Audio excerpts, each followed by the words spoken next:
Here with Sandra Karpman from Pixar. She's back in Turin for the View Conference Spring Tour. How are you, Sandy? Good, very good. Very happy to see Turin again. Yes, it's such a beautiful city. Okay. You work on day and night. I would say one of the most successful short movie from Pixar. And the message you told, when you change the way you look at things, the things you look at change. What were the philosophy of the movie? Can you explain to us? It was very much that. The whole thing with day and night is two characters are living in the same world. It's not that one character is daytime and one character is nighttime. It's just one character is seeing the world through the eyes of day, and the other character is seeing the world through the eyes of night. And so when they first meet, they reject each other, they fear each other, and they fight.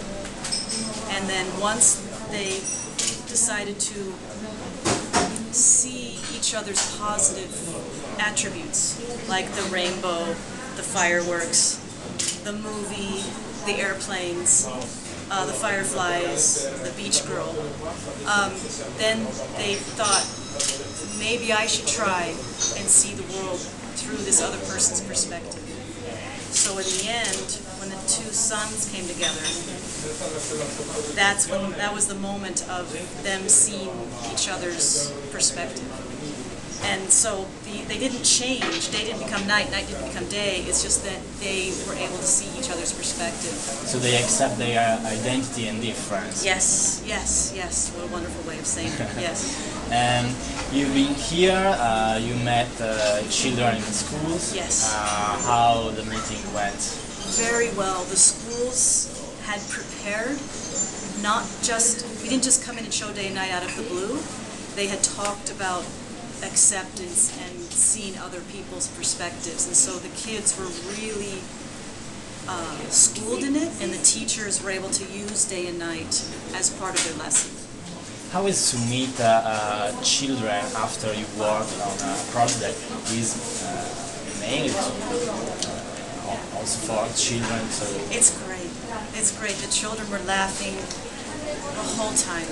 I mean, I showed them many shorts. So even the other shorts, they were getting right away.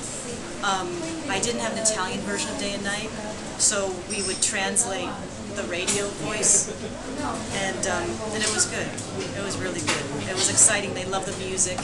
You know, it was great. Is it important to keep a childish way to look at things in animation? I think people connect animation with children already, because I watched a lot of cartoons as a child. So yes, but in ways you could say the innocence of a children's point of view. If you can get a story across through that innocent filter, then you've written a good story. You know, you've written a pure story. You're not dependent on what we call pulp fiction, the message of the day, because 50 years from now, that message is going to be different. But if you write true stories from the heart, you can play that story 100 years from now and it will still make sense, because it's not based on today's headlines. So when the target is the heart, the story is for everyone. Yeah, yes. Children will enjoy it, but so will the parents. Okay. What were the hardest parts of the short movie to develop? Oh boy, well, Day and Night, it was really hard, because normally when you shoot a film, you point the camera and you get what you see. With Day and Night, I had to see something through the day character and see something through the night character, and then see the two of them together in frame, all with the same camera. So it was like, and then there was timing of animation, a timing of the computer-generated animation, and timing of the hand-drawn animation. And so it was almost like the shots would start very broken, and we would slowly bring everything together over time. So it took a lot of time and a lot of iterations, but it was like the shots would be so broken, and then we just like bring a piece, bring a piece, bring ways until finally it worked. And then if something needed to change, you're like, oh no, it's like spinning 12 plates at once, you know, and it was just like, so if something we had to change, we had to find a way that didn't break everything else. Yeah, go back. So my first film at Pixar was The Incredibles, and that holds a place in my heart. I had a lot of fun on that. And plus, it was Brad Bird was the director, and he's just amazing to work with. What are you working on now? I just am finishing Cars 2, and I really liked working on that. It was really fun. So people will go crazy about a sequel.